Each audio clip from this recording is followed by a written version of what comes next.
Next sum பாருங்க.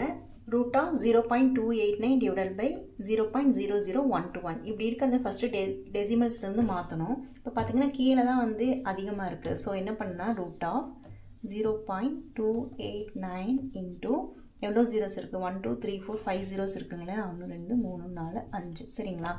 அதே மாதிரியே பார்த்தீங்கன்னா கீழே வந்து 0.1 2 3 4 5 1 2 3 4 5.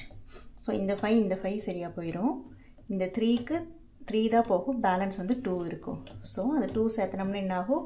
28900 டிவைடட் பை 121.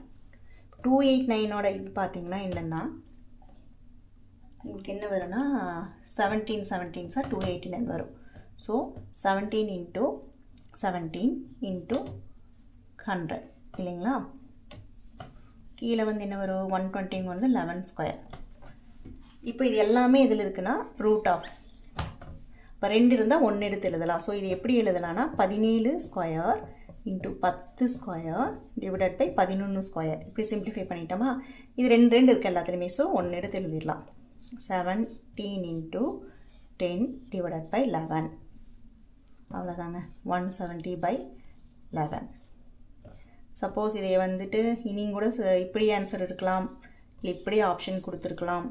அப்படி இல்லைன்னா ஒரு 11 11 60ங்களா 11 55 மீதி 5 வரும் 15.5 கூட கொடுத்துருக்கலாம்.